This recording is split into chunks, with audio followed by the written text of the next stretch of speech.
Handa na ba ang inyong mga puso para sa isang kwentong susubok sa inyong pananaw tungkol sa pag-ibig at pagbangon?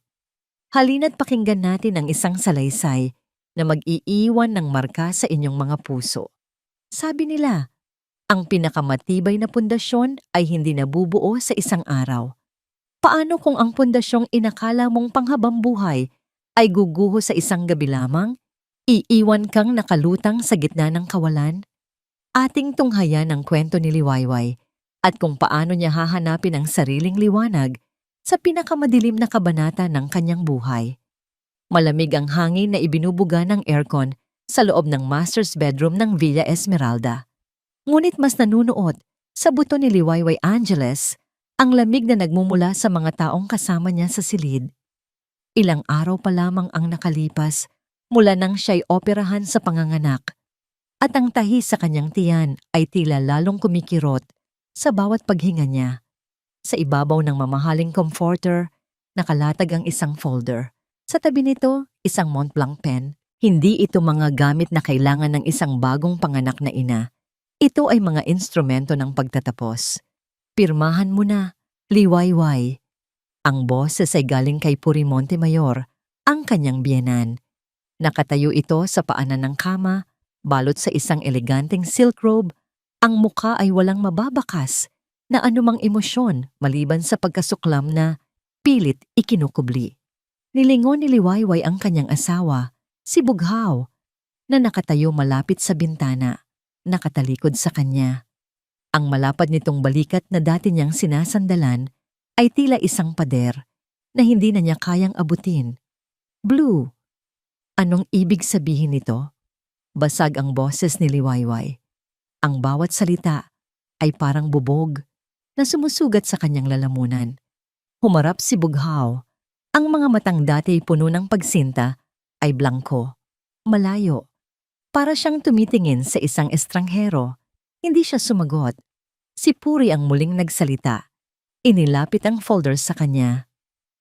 Annulment papers, simpleng sabi nito, at isang kasulatan na itinatatakwil mo ang lahat ng karapatan mo sa bata.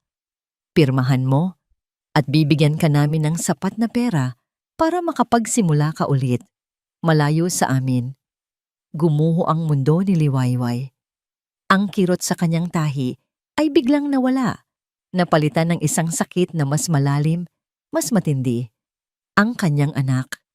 Ang munting anghel na ilang araw pa lang niyang nakakasama. Hindi. Umiling siya habang ang mga luha ay nagsimulang mamuo sa kanyang mga mata. Bughaw, ang anak natin, ang baby natin, paano mo magagawa ito? Sinubukan niyang bumangon, ngunit pinigilan siya ng matinding sakit. Ang tanging nagawa niya ay abutin ang kamay ng asawa, ngunit umiwas ito. This is for the best, Liwayway. Malamig na sabi ni Bughaw, hindi man lang siya tinitignan sa mata. Doon na bumuhos ang luha ni Liwayway, mga luhang mainit, puno ng sakit at pagtataka. Para kanino? Para sa'yo? Sa pamilya mo? Paano ako? Paano ang anak ko? Huwag mong isubo sa amin ang salitang anak. Tumaas ang boses ni Puri. Ang pagkukunwari ay tuluyan ng nawala. Hindi kailanman magiging isang tunay na Montemayor ang isang batang may bahid ng dugo mo. Hindi ka nararapat sa apelyidong ito. Isa ka lang putik na kumapit sa sapatos ng anak ko. At ngayon, oras na para linisin ang duming idinulot mo. Ang bawat salita ay isang sampal. Isang latay na humahagupit sa kanyang pagkatao. Ang lahat ng pagmamahal na ibinigay niya, ang lahat ng sakripisyo, ang lahat ng pangarap na binuo nila ni Bughaw ay tinunaw ng mga salitang yon. Wala na siyang lakas para lumaban. Sa pagitan ng mga hikbi at ng pisikal na sakit, kinuha niya ang panulat. Nanginginig ang kanyang kamay habang nilalagdaan ang mga papel na tatapos sa kanyang kasal at maglalayo sa kanyang sariling anak. Bawat letra ay isang patak ng kanyang wasak na puso.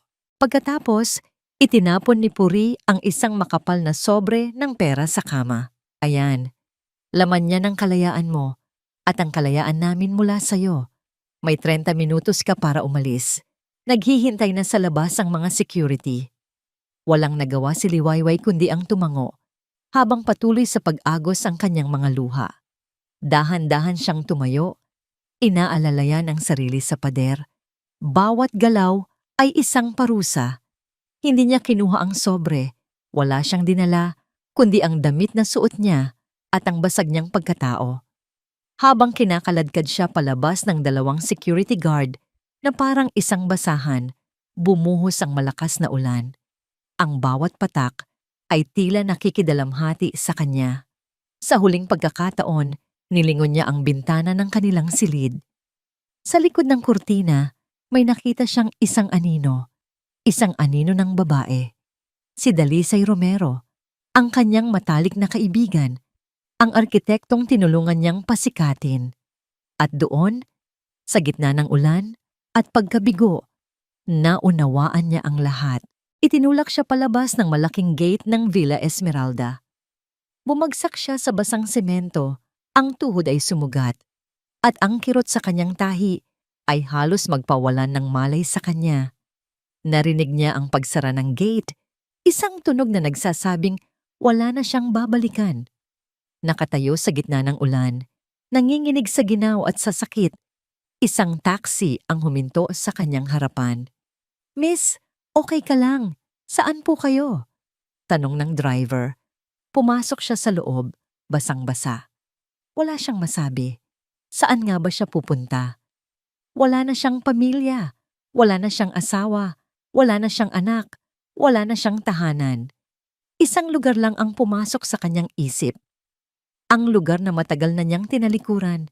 Ang lugar na kinakatawan ng lahat ng gusto niyang takasan. Sa distrito ng Aguspo, pautal niyang sabi. Habang umaandar ang taxi palayo sa Marangyang Subdivision, tinitignan ni Liwayway ang Villa Esmeralda na unti-unting lumiliit sa salamin. Pagkatapos ng ilang minuto, ang mga maliliwanag na ilaw ay napalitan ng madidilim at makikitid na eskinita. Huminto ang taxi sa bukana ng isang eskinita na kahit ang sasakyan ay hindi makapasok. Pinuksan ng driver ang pinto. Sumalubong kay Liwayway ang amoy ng estero, ang alingasaw ng basurang nabubulok, ang ingay ng mga nag-iinuman sa kanto. Para iyong isang sampal na gumising sa kanya mula sa isang masamang panaginip, para lang malaman na ang katotohanan ay mas masahol pa. Nagbayad siya gamit ang kaunting perang natira sa kanyang pitaka at bumaba. Tumayo siya doon, sa gitna ng putik at dilim, habang umaambon pa rin. Ito na, ang bago niyang tahanan.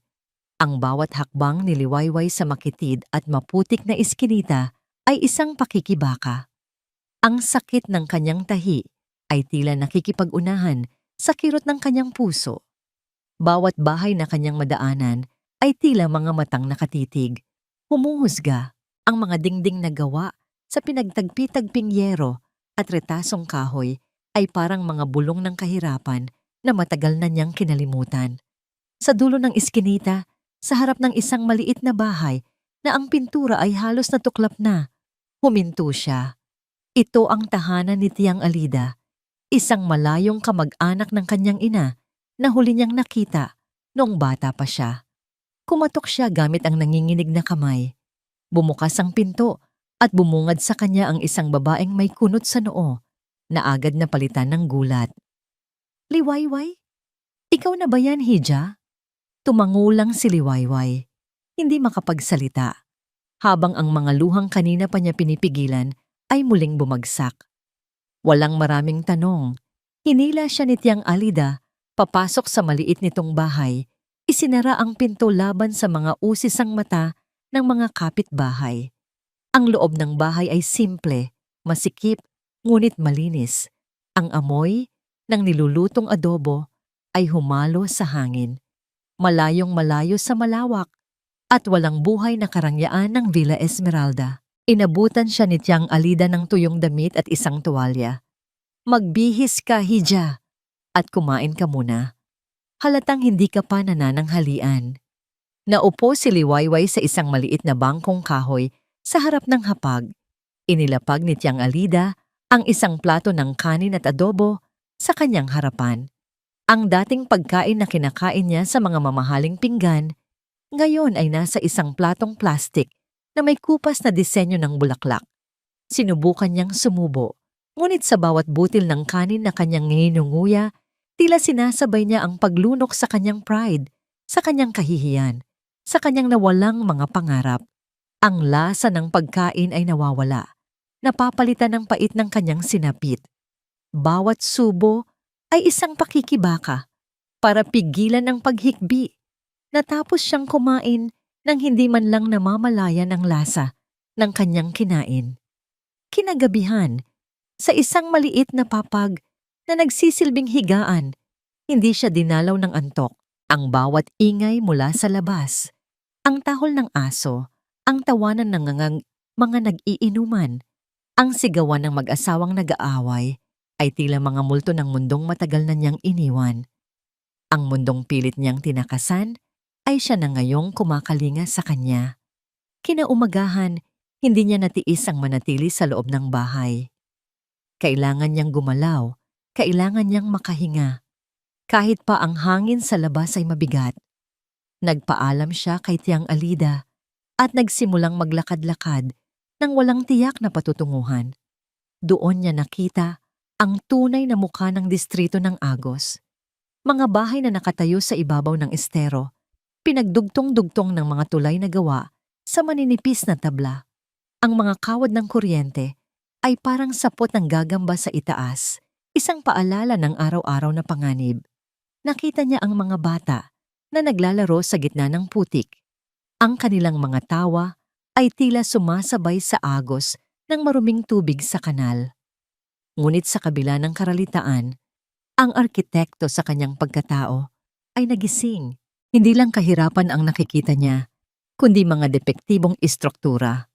Nakita niya ang kakulangan sa maayos na bentilasyon, ang maling daluyan ng tubig na nagiging sanhi ng pagbaha, ang kakulangan ng ligtas na espasyo para sa mga bata. Ang isip niya, na ilang araw ng puno ng sakit at pagkabigo, ay biglang nagsimulang mag-analisa. Nagsimulang maghanap ng solusyon. Ang kanyang paglalakad ay dinala siya sa isang maliit na espasyo kung saan may ilang taong nagkukumpulan. Tumingala sila sa isang bahay na ang bubong ay halos natanggal na, pinsala ng nakaraang bagyo. At sa ibabaw ng bubong, may isang lalaking abala sa pagpupukpok. Nakasuot ito ng simpleng sando at kupas na maong, at ang balat niya ay kulay kayumanggi dahil sa sikat ng araw. Bawat pukpok niya ng martilyo ay tiyak at puno ng lakas. Ngunit ang pinakanapansin ni Liwayway ay ang nangiti nito habang kinakausap ang mga tao sa ibaba. Isang nangiting totoo, hindi pilit. Nagtagpo ang kanilang mga mata. Sandali itong natigilan, ngunit hindi ito tumingin sa kanya ng may awa, tulad ng iba. Tumitig ito ng may simpleng pagtataka, bagong ngumiti sa kanya at bumalik sa kanyang ginagawa. Ilang sandali pa, bumaba ang lalaki, pinupunasan ng pawis sa kanyang noo. Kumuha ito ng 2 bote ng tubig mula sa isang cooler at nagulat si Liwayway nang lumapit ito sa kanya. "Miss, mukhang kanina ka pa dyan. Baka nauuhaw ka na," sabi nito. Iniabot ang isang bote ng tubig. Ang boses nito ay magaspang ngunit magiliw. Tinanggap niya ito. "Salamat. Sinag David." Pagpapakilala nito, inilahad ang kamay na may mga kalyo at bakas ng trabaho. Nag-atubili si Liwayway ng 1 segundo. Ang huling kamay na hinawakan niya ay ang malambot at manikuradong kamay ng mga sosyalidad sa party ni Puri. Ngunit ang kamay sa harap niya ngayon ay nag-aalok ng isang bagay na mas totoo. Tinanggap niya ito. "Liwayway," mahina niyang sagot. Hindi na idinugtong ang alinman sa mga apelidong dati niyang daladala. Ngumiti si Sinag. "Bago ka lang dito, Liwayway? O may dinadalaw ka lang?" "Dumadalaw. Sa kamag-anak." Pagsisinungaling niya, ayaw aminin kahit sa sarili na ang lugar na ito na ang bago niyang realidad. Tumango si Sinag, hindi na nag-usisa pa. Tumingin siya sa paligid. Ang mga mata ay puno ng pamilyar na pag-aalala. Marami talagang kailangang ayusin dito, sabi niya, na tila kinakausap ang sarili. Itong bubong na to, pansamantala lang ang pagkakagawa ko. Kapag bumuhos ulit ang malakas na ulan, tiyak bibigay din to. Ang problema, lahat dito, pansamantala. Tinatapalan lang ang butas, pero hindi ginagamot ang sira. May kung anong kumurot sa puso ni Liwayway sa mga salitang iyon. Hindi ginagamot ang sira. Ganon din ang buhay niya. Puno ng mga tapal, ng mga pagkukunwari. Ngunit sa loob ay sira. At marupok na pala. Lahat kami rito, nagtutulungan. Pagpapatuloy ni Sinag, habang naglalakad sila ng marahan. Pero hanggang tulong-tulong lang kami. Walang nakakaalam kung paano ba talaga ang tamang pagtatayo. Kailangan namin ng isang taong may alam, yung totoong professional. Pero sino namang professional ang maliligaw dito sa amin? Sa bawat salita ni Sinag, isang pinto ang unti-unting nagbubukas sa isip ni Liwayway. Ang kanyang kaalaman sa load-bearing walls, sa proper drainage systems, sa sustainable materials, lahat ng pinag-aralan niya na ginamit lang niya para magdisenyo ng mga mansyon para sa mayayaman ay biglang nagkaroon ng bagong kahulugan. Dito, ang mga kaalamang yon ay hindi luho. Ang mga yon ay maaaring maging pagkakaiba sa pagitan ng buhay at kamatayan. Kapag dumating ang bagyo, dinala sila ng kanilang mga paa sa harap ng isang mas malaking istruktura na mas malala pa ang sira. Ang bubong nito ay lubog sa gitna. Ang mga pader na gawa sa hollow blocks ay may malalaking bitak at ang pintuan ay nakatanggal sa bisagra. Ito ang community center namin. Malungkot na sabi ni Sinag. O kung anong natira rito, dito dati nag-aaral ang mga bata tuwing hapon. Dito kami nagpupulong para sa mga problema ng distrito. Ngayon, isa na lang siyang panganib. Tinitigan ni Liwayway ang gusali. Ang isip niya ay automatikong gumana. Nakita niya kung saan nagkamali ang pundasyon. Nakita niya ang kakulangan ng suporta sa bubong. Nakita niya ang mga simpleng solusyon na maaring magligtas dito. Isang apoy ang nagsimulang mag-alab sa kanyang dibdib. Isang apoy na matagal nang nawala. Ang apoy ng kanyang propesyon. Ang pagnanasang lumikha, magtayo, mag-ayos. Walang imik. Yumuko si Liwayway at dumampot ng isang piraso ng uling mula sa natirang siga sa gilid ng daan. Lumapit siya sa isang malapad na piraso ng plywood na nakasandal sa pader. Ang lahat ng tao sa paligid ay napatingin sa kanya, nagtataka. Ang kanyang kamay, na dati sanay sa mamahaling lapis panteknikal, ay nagsimulang gumuhit sa magaspang na kahoy, mga tuwid na linya, mga kurba, mga notasyon. Sa loob lamang ng ilang minuto, isang maliwanag at simpleng plano ang nabuo mula sa itim na uling. Isang disenyo para sa isang bagong bubong na may tamang anggulo para sa daloy ng ulan. Isang plano para sa pagpapatibay ng mga pader gamit ang mga buttress. Isang mungkahi para sa mas malalaking bintana, para sa mas magandang daloy ng hangin at liwanag. Huminto siya, hingal na tila tumakbo sa isang marathon. Tumingin siya sa kanyang obra. Simple, magulo, ngunit puno ng kaalaman at pag-asa. Lumapit si Sinag. Ang mga mata ay nanlalaki sa pagkamangha. Tinitigan niya ang drawing, pagkatapos ay si Liwayway. Hindi siya makapaniwala sa kanyang nakikita. Ito, hirap siyang magsalita. Ito, alam mo kung paano gawin to. Tumingin si Liwayway sa mga mata ni Sinag at sa unang pagkakataon, mula noong gabing gumuho ang kanyang mundo, isang kislap ng dating kumpiyansa ang bumalik. Ngunit ang boses niya ay nanginginig pa rin, hindi sigurado. Sa tingin ko, tinitigan siya ni Sinag, isang halo ng paghanga at pag-asa ang mababakas sa mukha nito. Kaya mo ba talagang gawin to? Ang tanong ni Sinag ay bumaon sa kamalayan ni Liwayway. Isang hamon na humihila sa kanya mula sa pagkakalugmok. Kaya mo ba talagang gawin to? Tinitigan niya ang kanyang sariling guhit sa plywood.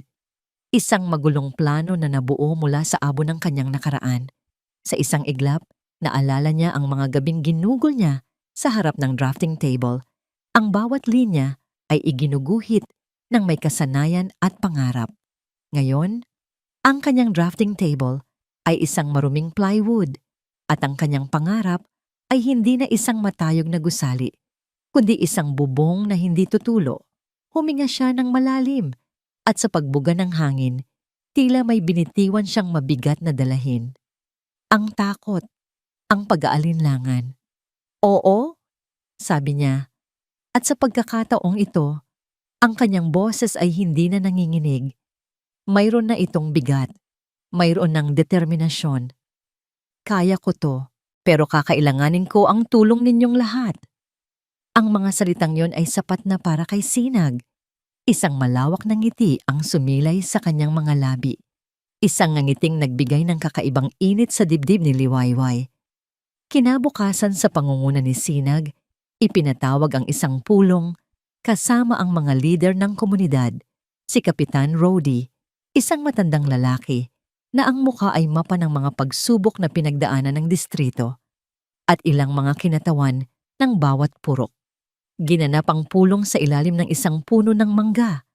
Gamit ang mga pinagtagpi-tagping upuan, inilatag ni Liwayway ang plywood sa gitna. Sa una, ang mga mata ng mga leader ay puno ng pagdududa.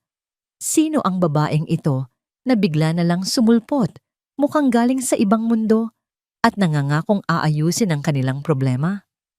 Miss Angeles, simula ni Kapitan Rody. Ang boses ay magalang ngunit may bahid ng pag-aalinlangan. Marami nang nangako sa amin. Mga politiko, mga NGO. Lahat sila. Nagpa-picture tapos nawawala na. Ano ang pinagkaiba mo? Hindi nasaktan si Liwayway. Naiintindihan niya. Sa halip na magsalita tungkol sa kanyang mga kredensyal o sa kanyang nakaraan, nagsalita siya tungkol sa kanilang kinabukasan. Kapitan, hindi po ako politiko. Isa po akong arkitekto.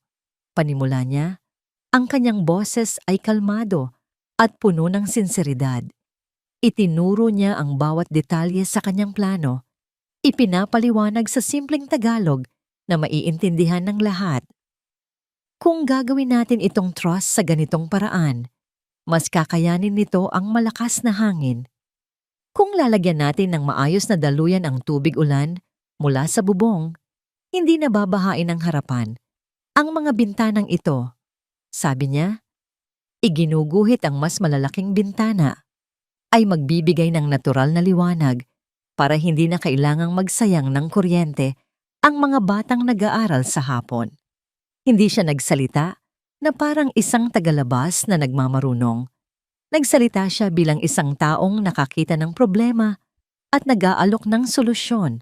Pero saan tayo kukuha ng pondo? Tanong ng isang babaeng leader. Doon huminga ng malalim si Liwayway.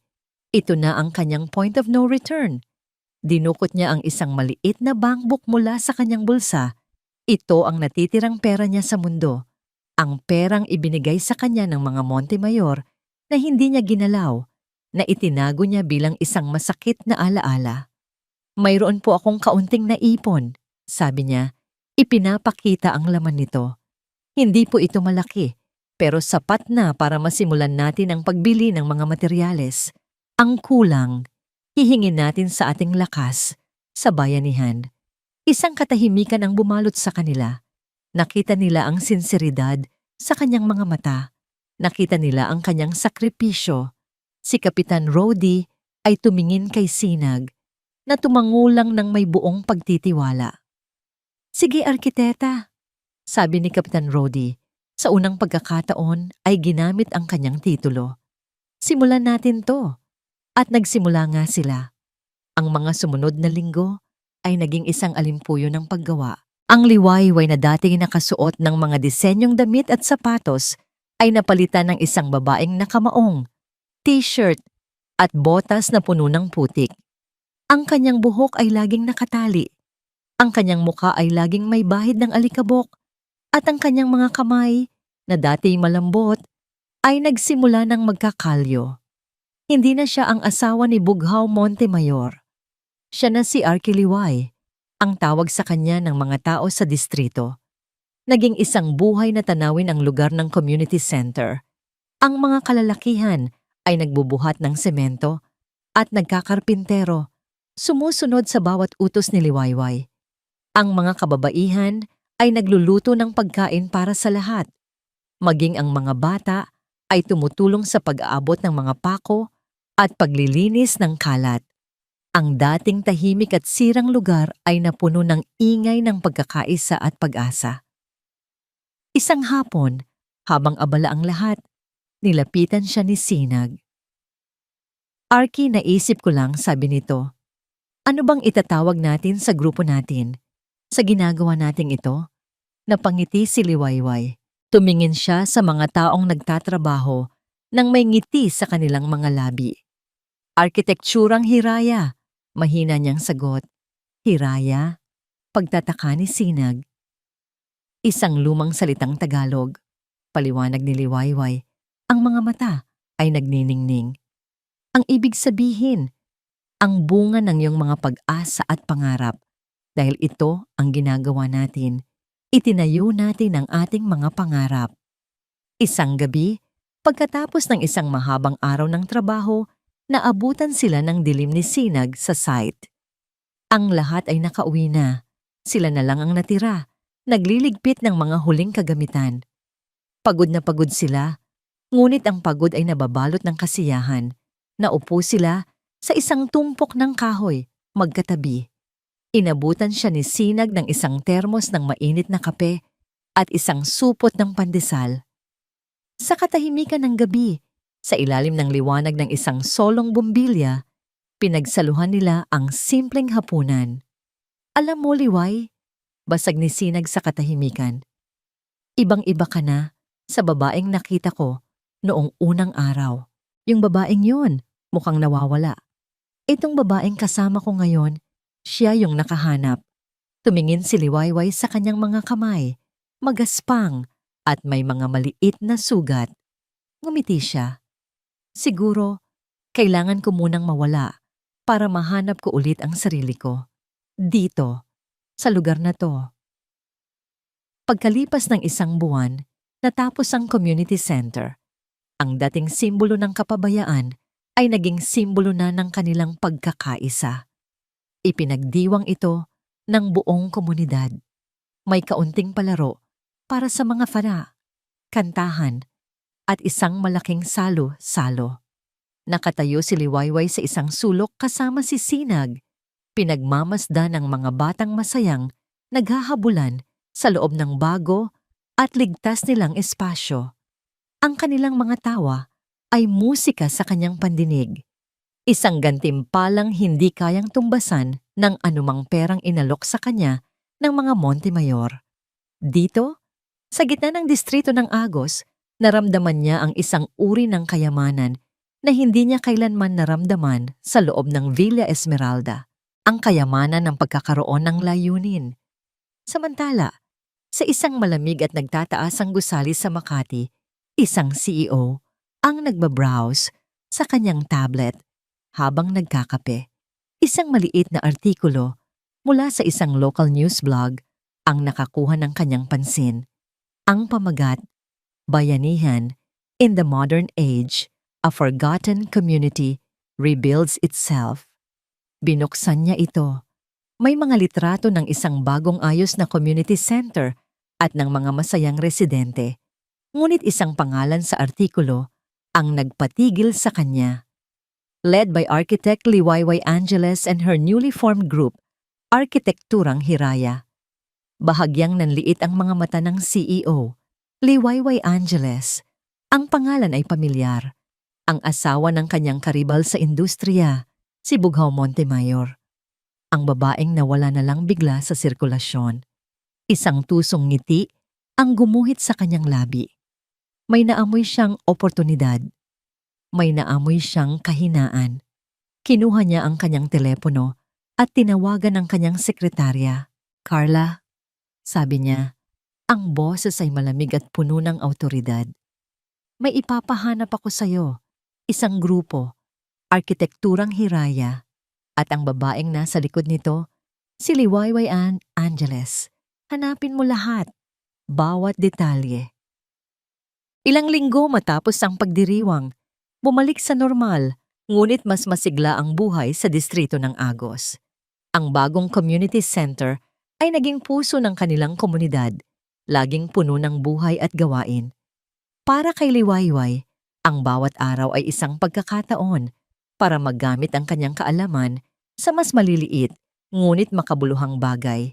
Pag-aayos ng daluyan ng tubig sa isang purok. Pagdidisenyo ng maliit na playground mula sa mga recycled na materyales.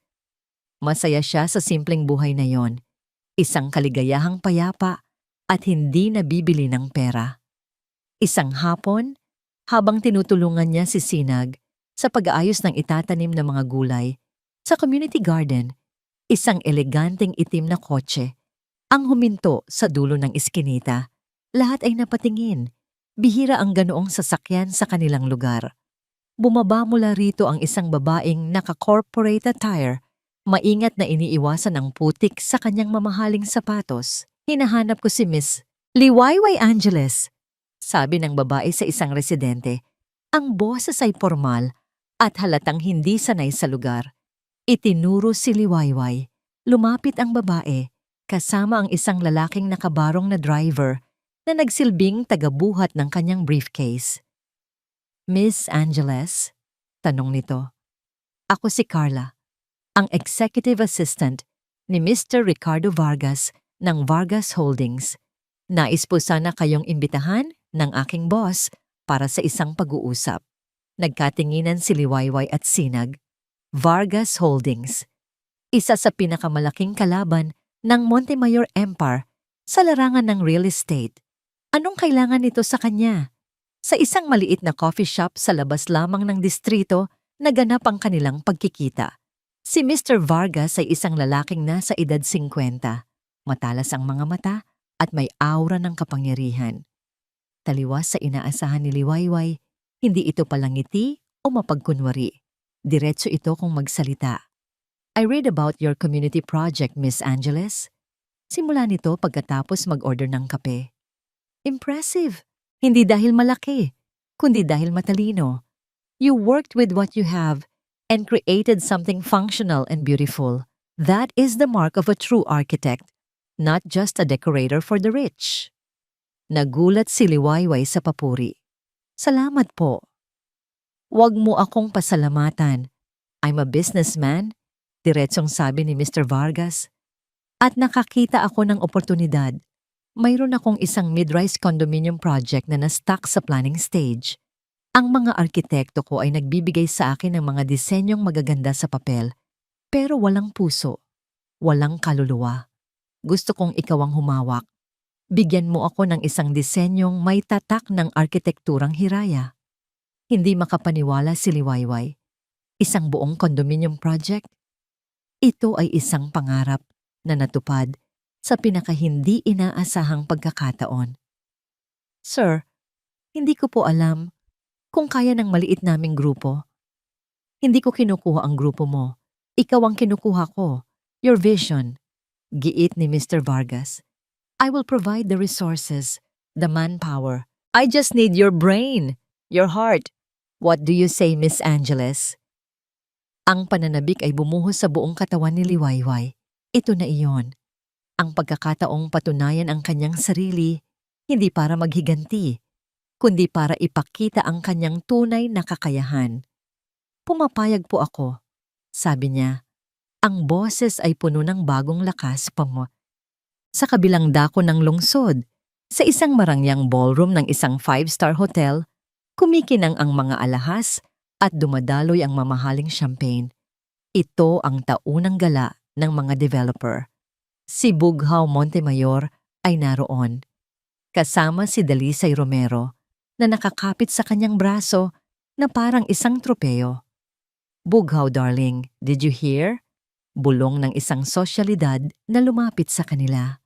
Ricardo Vargas is starting his new project in Pasig. And guess who he hired as the lead architect?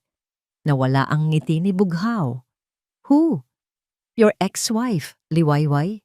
Sabi ng babae na may halong chismis at pangaasar ang tono. Naramdaman ni Bughaw ang pag-init ng kanyang ulo. Si Liwayway? Nakikipagtulungan sa kanyang pinakamalaking karibal? Anong kalokohan ito? That's impossible. Malamig na sabi ni Dalisay, isang bakas ng insecurity ang gumuhit sa kanyang mukha. She's probably just designing a waiting shed for them. Ngunit ang buto ng pagdududa at inis ay naitanim na. Ang pangalan ni Liwayway na dapat ay matagal nang nabura at nakatago sa kahihiyan ay muling naririnig sa kanilang mundo. Ito ay isang sampal sa kanyang ego, isang dumi sa kanyang malinis na pangalan. Hindi na niya tinapos ang gabi. Hinila niya si Dalisay palabas at sa kotse, tinawagan niya ang isang tao na alam niyang kayang ayusin ang lahat, ang kanyang ina. Ma, may problema tayo. Sa katahimikan ng kanyang study sa Villa Esmeralda, nakinig si Puri Montemayor sa kanyang anak. Pagkatapos ng tawag, maranyang ibinaba ang telepono. Ang kanyang mukha ay kalmado, ngunit ang kanyang mga mata ay nagliliyab sa malamig na apoy. Kinuha niya ang kanyang personal na phone book at hinanap ang isang numero. Si Mr. Tan, ang may-ari ng pinakamalaking supplier ng bakal at semento sa bansa. Isang taong may malaking utang na loob sa pamilya Montemayor. Isang ring lang, sumagot ito. Puri, napatawag ka. Masiglang bati ng lalaki sa kabilang linya. Mr. Tan? Simula ni Puri. Ang boses ay may malamambing ngunit may bakal sa ilalim. Kumusta ang negosyo? I trust our long partnership has been beneficial for you and your family. O naman, Puri, malaki ang utang na loob ko sa inyo. Good, sabi ni Puri. Then I'm calling to collect a small favor. Narinig ko na may isang maliit na order na pumasok sa inyo para sa isang condominium project sa Pasig. Under Vargas Holdings, ang pangalan ng arkitekto ay Liwayway Angeles. Natahimik si Mr. Tan. Oo, kakapasok lang kanina. I need you to cancel that order. In fact, I need you to blacklist her name and her company, Arkitekturang Hiraya. Make sure she can't buy a single bag of cement or a single steel bar from any major supplier in this city.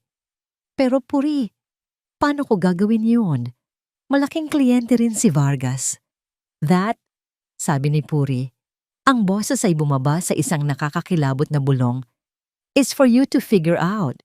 It would be a shame if our family's long and fruitful partnership had to end over something so insignificant. Isipin mo na lang ang mga kontrata mo sa amin sa hinaharap. Understand? Narinig ni Puri ang mabigat na paglunok ni Mr. Tan sa kabilang linya. Yes, Puri, I understand. Excellent, sabi ni Puri. Bago ibaba ang telepono, tumingin siya sa labas ng bintana sa malawak nilang hardin. Ang isang damo, gaano man kaliit, ay kailangang bunutin bago pa ito lumaki at manira ng tanawin. Kinabukasan, si Liwayway ay puno ng sigla.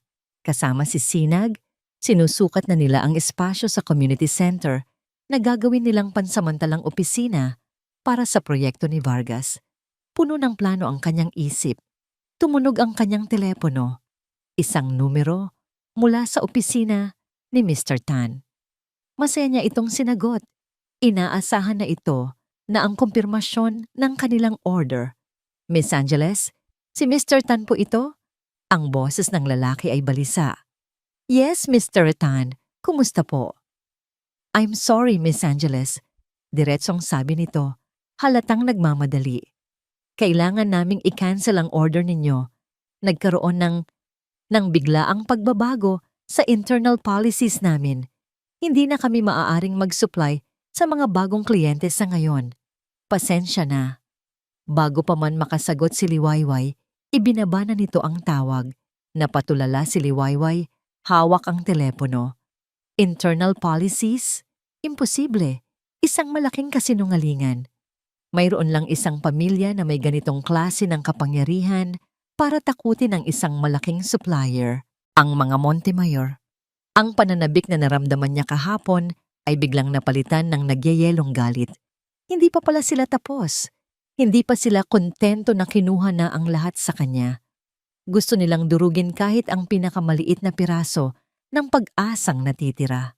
Habang nakatayo siya roon, gulong-gulo ang isip, isang pamilyar na tunog ng makina ng kotse ang kanyang narinig. Isang itim na BMW ang pumarada, malapit sa construction site. Bumukas ang pinto. Bumaba mula rito si Bughaw, nakasuot ng isang mamahaling suit na tila nang iinsulto sa kahirapan ng paligid. Dahan-dahan itong lumapit sa kanya, ang mga mata ay puno ng paghamak habang tinitignan ang ginagawa nilang opisina. Huminto ito sa kanyang harapan at sa isang boses na puno ng pait at pangmamaliit, sinabi nito ang mga salitang tumusok sa puso ni Liwayway na parang isang punyal. Sa tingin mo, itong mga barong-barong na to, ang papantay sa mundo ko. Tigilan mo na to, Liwayway, bago mo palalong ipahiya ang sarili mo. Ang mga salita ni Bughaw ay tumagos sa pandinig ni Liwayway, malamig at matalim. Ang bawat pantig ay isang insulto, hindi lang sa kanya, kundi sa buong komunidad na tumulong sa kanyang bumangon. Sa isang iglap, bumalik ang lahat ng sakit, ang gabi ng pagtataksil, ang pangaapi ng kanyang biyenan, ang pagkawala ng kanyang anak. Pero may nag-iba. Ang Liwayway na kaharap niya ngayon ay hindi na ang babaeng umiiyak at nagmamakaawa sa gitna ng ulan. Ang Liwayway na ito ay hinubog ng sikat ng araw, ng bigat ng semento, at ng pag-asa ng mga taong naniwala sa kanya. Huminga siya ng malalim, hindi para pigilan ang luha, kundi para kalmahin ang nag-aalab na galit sa kanyang dibdib. Itinuon niya ang kanyang mga mata sa dating asawa. Walang bahid ng takot, tanging isang matatag na determinasyon. Ang mundo mo, Bughaw? Sagot niya. Ang boses ay hindi pa sigaw, ngunit matatag na parang bato. Ang mundong binuo sa kasinungalingan. Ang mundong handang yurakan, ang lahat para lang sa pangalan at pera. Hindi ko na kailanman na naising maging bahagi niyan. Nakita niya ang pagflasik ng gulat sa mga mata ni Bughaw. Hindi nito inaasahan ang paglaban. Sanay itong siya ang laging nasusunod. At itong mga barong-barong na tinatawag mo, pagpapatuloy ni Liwayway, ikinumpas ang kamay sa paligid, ay mayroong isang bagay na hinding-hindi magkakaroon ang Villa Esmeralda. Mayroon itong puso, mayroon itong dignidad, mga bagay na matagal mo nang ipinagbili. Walang naisagot si Bughaw. Sa halip, isang mapanuyang ngiti ang gumuhit sa kanyang labi. Dignidad? Tingnan natin kung may maipapakain sa iyo ang dignidad mo kapag hindi ka makabili kahit isang pako para sa proyekto mo. Good luck, Liwayway. You'll need it. Tumalikod ito at sumakay sa kanyang kotse.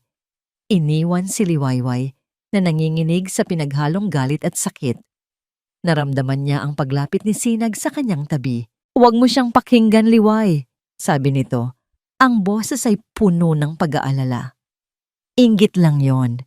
Hindi lang yun inggit, Sinag, sagot ni Liwayway. Ang mga mata ay nakatuon sa papalayong kotse. Giyera na to. Ang mga sumunod na araw ay isang patunay sa mga salita ni Bughaw.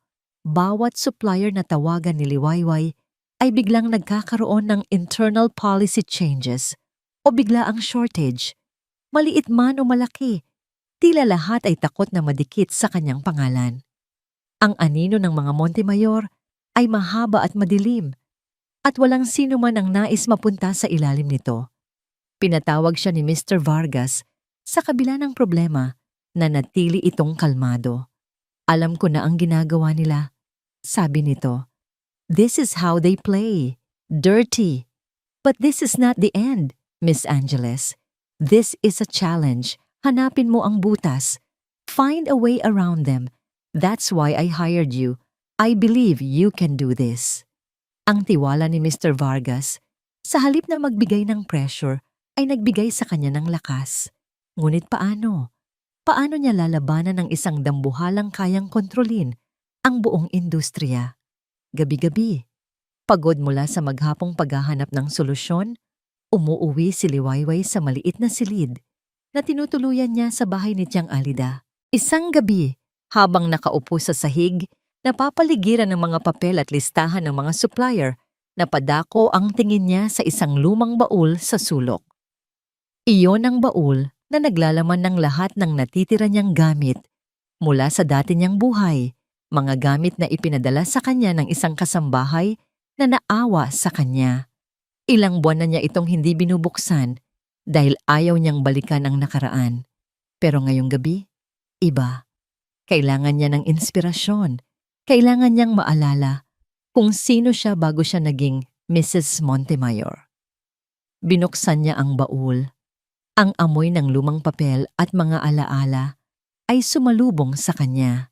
Nariyan ang kanyang mga lumang libro sa arkitektura, mga T-square at mga luma niyang proyekto mula sa kolehiyo. Habang hinahalungkat niya ang mga ito, may isang bagay na nahulog. Isang luma at makapal na sketchbook.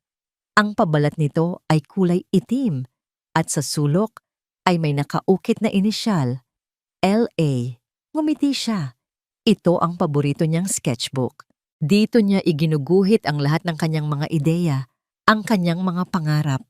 Binuklat niya ito. Ang bawat pahina ay puno ng mga drawing, mga bahay kubo na moderno, mga tulay na gawa sa kawayan, mga disenyong inspirasyon ay kalikasan. At pagkatapos, sa gitnang bahagi ng sketchbook, natigilan siya. Napahinto ang kanyang paghinga. Nasa harap niya ang isang serye ng mga pahina na puno ng mga konsepto para sa isang high-rise building. Ang pangalan ng proyekto na nakasulat sa itaas, Project Azure. Naroon ang lahat. Ang paunang pag-aaral sa hugis ng gusali na tila isang layag na hinihipan ng hangin. Ang mga kalkulasyon para sa mga glass panel na salamin. Ang mga sketch ng grand lobby na may internal waterfall. Ang bawat detalye, bawat linya, bawat ideya. Pamilyar. Sobrang pamilyar. Nanginginig ang kanyang mga kamay habang kinuha niya ang kanyang telepono at hinanap sa internet ang pinakatanyag na proyekto ng Montemayor Empire. Ang gusaling naglunsad sa karera ni Bughaw bilang isang henyo sa arkitektura. The Azure Spire. Itinabi niya ang kanyang telepono sa sketchbook. Ang mga larawan sa screen at ang mga drawing sa papel ay halos magkapareho. Ang konsepto, ang forma, ang kaluluwa ng disenyo. Lahat ay nanggaling sa kanyang kamay. Isang alaala ang biglang bumalik sa kanya na parang isang kidlat. Isang gabi, noong nasa huling taon sila sa kolehiyo, masaya niyang ibinahagi kay Bughaw ang laman ng sketchbook na ito. Puno siya ng pangarap. Balang araw, Blue, sabi niya noon, itatayo natin to. Tayong dalawa. Naaalala niya ang pagkamangha sa mga mata ni Bughaw habang tinitingnan nito ang kanyang mga gawa. Ang pagkamanghang yun pala ay hindi paghanga. Iyon ay pagnanasa, pagnanakaw. Ang pundasyon ng buong imperyo ni Bughaw. Ang pinagmamalaki nitong obra maestra, ang karerang ipinagkait sa kanya, lahat pala ay isang kasinungalingan. Isang malakas at hindi mapigilang galit ang bumuhos sa buong katauhan ni Liwayway. Isang galit na mas matindi pa kaysa noong ipataboy siya. Ito ay hindi lang pagtataksil sa pag-ibig. Ito ay pagnanakaw ng kanyang pagkatao, ng kanyang kaluluwa bilang isang alagad ng sining. Isinara niya ang sketchbook ng may puwersa. Ang tunog ay umalingaw-ngaw sa katahimikan ng silid. Bumagsak ang kanyang mga luha, ngunit hindi ito mga luha ng kalungkutan. Ito ay mga luha ng nag-aapoy na galit. Tumayo siya. Ang paglalakad niya ay hindi na pagod o nanghihina. Ito ay may bigat, may layunin. Lumabas siya ng silid, dala-dala ang sketchbook na parang isang sandata. Nakita niya si Sinag sa labas, nag-aayos ng ilang gamit. Nakita nito ang ekspresyon sa kanyang mukha. Liway? Anong nangyari? Hindi siya sumagot. Sa halip ipinakita niya ang sketchbook, binuklat sa mga pahina ng Project Azure. Pagkatapos, ipinakita niya ang larawan ng Azure Spire sa kanyang telepono. Naunawaan agad ni Sinag, ang kanyang mga mata ay nanlaki, napalitan ng galit para sa kaibigan. Ito na, sabi ni Liwayway. Ang boses ay kalmado, ngunit may nakatagong bagsik. Hindi na ito tungkol sa mga materyales. Hindi na ito tungkol sa proyekto ni Vargas. Tumingin siya kay Sinag. Ang kanyang mga mata ay nagliliyab. Personal na to. Laban na to para sa lahat ng ninakaw niya sa akin. At sisiguraduhin kong sa pagkakataong ito, ako ang mananalo. Biglang tumunog ang kanyang telepono. Isang unknown number. Nag-aalangan man, sinagot niya ito. Isang mahina at nanginginig na boses ng isang matandang babae ang kanyang narinig. Si Miss Liwayway Angeles po ba ito? Ako nga. Sino to? Ako. Ako po ang dating personal na katulong ni Doña Puri Montemayor. Mayroon po akong dapat sabihin sa inyo. Mayroon po kayong dapat malaman. Ang boses sa kabilang linya ay basag at puno ng takot, ngunit determinado. Si Manang Leti, ang matagal nang naging personal na katulong ni Puri Montemayor, ang babaeng nakasaksi sa lahat ng lihim at kalupitan sa loob ng Villa Esmeralda. Miss Liwayway Hija, sabi nito, ang bawat salita ay isang pakiusap. Alam kong wala akong karapatan, pero hindi na kaya ng konsensya ko. Ang ginawa nila sa'yo, mali. Sobrang mali. Pinakalma ni Liwayway ang kanyang sarili, kahit na ang puso niya ay kumakarera dahil sa pagtuklas niya kanina. Manang Leti, nasaan po kayo? Ano po ang kailangan kong malaman? Hindi tayo pwedeng mag-usap sa telepono. Magkita tayo, sabi ng matanda. Sa isang lugar na ligtas, sa isang lugar na hindi nila may isip na pupuntahan mo. Nagkita sila kinabukasan sa isang maliit at halos walang taong kapilya sa Quiapo. Nakaupo si Manang Leti sa isa sa mga bangko sa likuran. Balot ng alampay ang ulo, ang mukha ay lukot sa pag-aalala. Sa kanyang tabi, may dala itong isang simpleng bayong. Nang makita si Liwayway, agad itong yumakap. Hiha, pinatawad mo ako. Dapat noon pa kita tinulungan. Wala po kayong kasalanan, Manang, sagot ni Liwayway. Tinatapik ang likod ng matanda. Ang mahalaga po, nag-uusap tayo ngayon. Umupo sila at mula sa bayong, kinuha ni Manang Leti ang isang makapal na brown envelope. Nanginginig ang kanyang mga kamay habang iniabot ito kay Liwayway. Nakaipon ako ng mga kopya sa loob ng maraming taon, paliwanag nito. Mga resibo, mga bank statement, mga email na ipinaprint sa akin ni Doña Puri. Mga patunay ng kanilang mga transaksyon. Binuksan ni Liwayway ang envelope. Ang kanyang mga mata ay nanlaki sa kanyang nakita. Naroon ang lahat. Ebidensya ng pagbabayad sa mga opisyal ng gobyerno para mapabilis ang mga permit. Mga dokumento ng mga shell corporation na ginagamit para sa money laundering.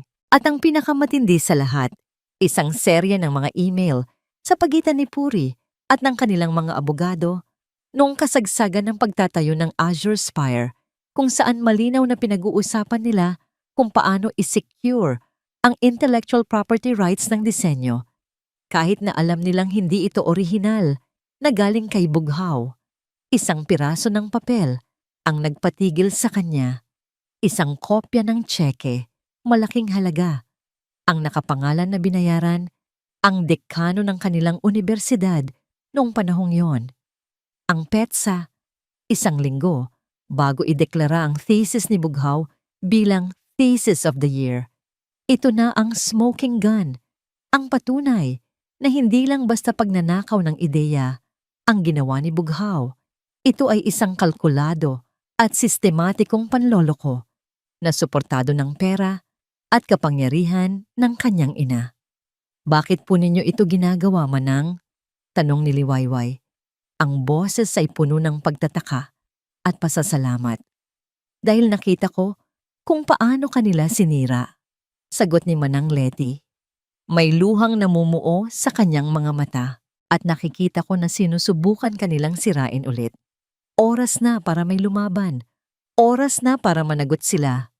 Pagkaalis sa simbahan, si Liwayway ay hindi na lang isang arkitektong naghahanap ng materyales. Siya na ngayon ay isang babaeng may hawak na mga armas. Ipinakita niya ang mga dokumento kay Sinag at kay Mr. Vargas. I knew they were snakes, sabi ni Mr. Vargas. Ang muka ay seryoso. But I didn't know they were this venomous. This changes everything, Liwayway. This is not just about our project anymore. This is about cleaning up the industry. Anong plano natin? Tanong ni Sinag. For now, we keep this as our trump card. Sagot ni Mr. Vargas. We wait for the perfect moment to strike. In the meantime, we solve our supply problem. Ngunit habang sila ay nagpaplano ng kanilang susunod na hakbang, isang balita ang yumanig sa buong real estate industry. Isang press conference ang biglang ipinatawag ng pamahalaang lungsod. Ang mayor mismo, kasama ang mga kilalang negosyante, ang humarap sa media. Today, we are proud to announce the biggest urban renewal project in the city's history. Masayang inanunsyo ng mayor. Ang proyektong Agos. We will be transforming the entire distrito ng Agos into a modern, sustainable and and mixed-use development community. Napatayo si Liwayway at Sinag habang pinapanood ang balita sa isang maliit na TV sa community center. Ang kanilang tahanan, ang kanilang distrito.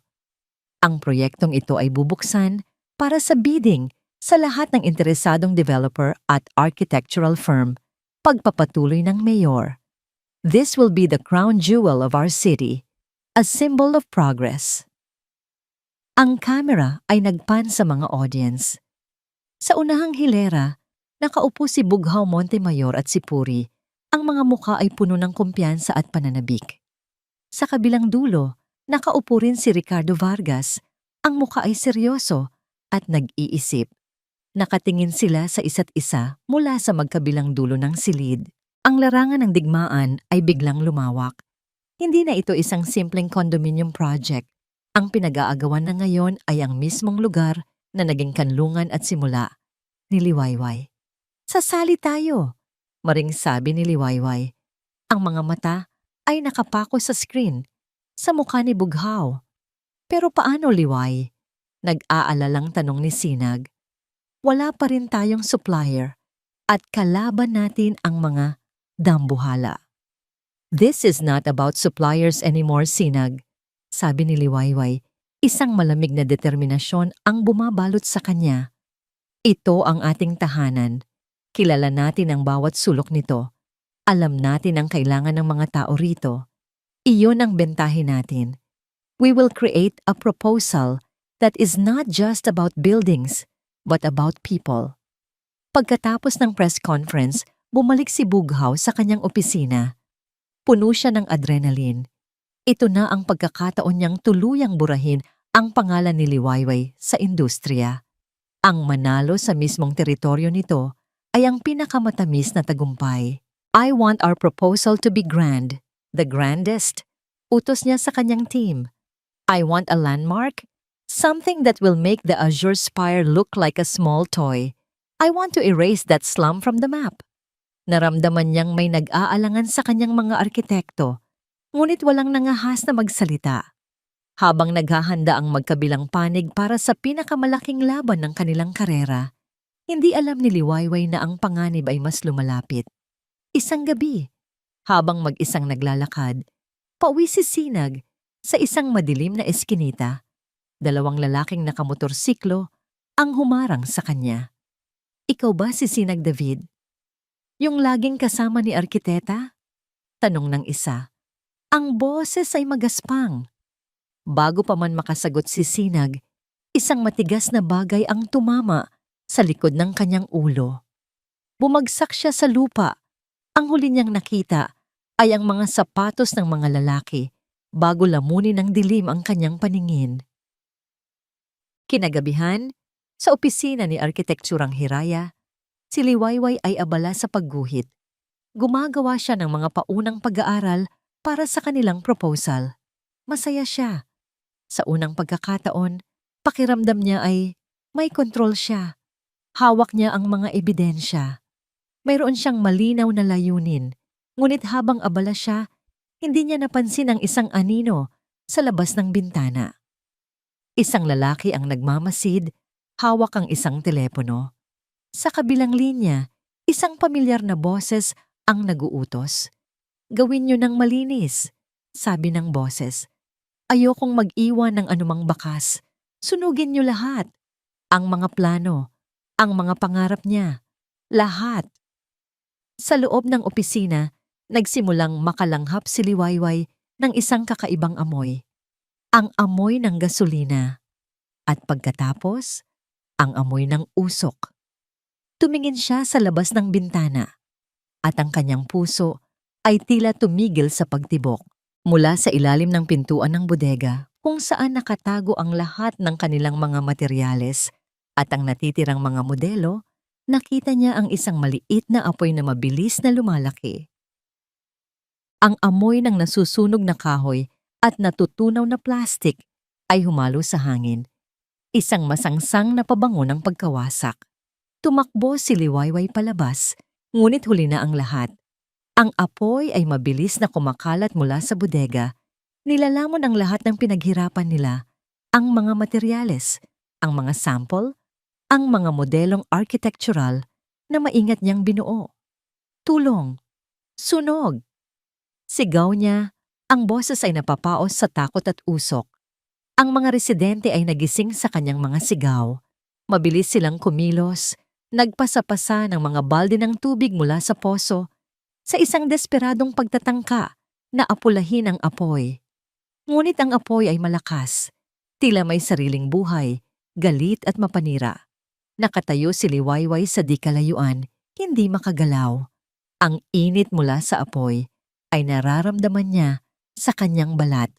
Ngunit ang lamig sa kanyang kalooban ay mas matindi. Pinapanood niya ang kanyang mga pangarap na maging abo. Ang mga plano para sa proyektong Agos, ang mga detalyadong sketch na ginugulan niya ng maraming gabing walang tulog, lahat ng iyon ay nasa loob, kinakain ng apoy. Kasama ng mga planong yon, ang sketchbook. Ang nag-iisang matibay na ebidensya niya laban kay Bughaw. Nang dumating ang mga bumbero, ang bodega ay halos gumuho na. Naisalba nila ang natitirang bahagi ng community center, ngunit wala nang natira sa improvised na opisina ng arkitekturang Hiraya. Habang nagkakagulo ang lahat, isang babae ang humahangos na lumapit kay Liwayway. Ang muka ay puno ng pag-aalala. "Arky Liway, si Sinag! Si Sinag! Nakita siya sa iskinita. Walang malay. Dinala na sa ospital." Ang balita ay parang isang malakas na suntok sa sikmura ni Liwayway. Nag-alis ng lahat ng hangin sa kanyang katawan. Kung ang apoy ay atake sa kanyang mga pangarap, ito ay isang direktang atake sa kanyang puso. Nawala sa isip niya ang sunog, ang mga nasunog na plano, ang lahat. Ang tanging mahalaga na lang ay si Sinag. Sa emergency room ng pampublikong ospital, ang amoy ng antiseptiko at sakit ay mas nakakasulasok kaysa sa amoy ng usok. Natagpuan ni Liwayway si Sinag na nakahiga sa isang kama, may benda sa ulo at mga galos sa mukha.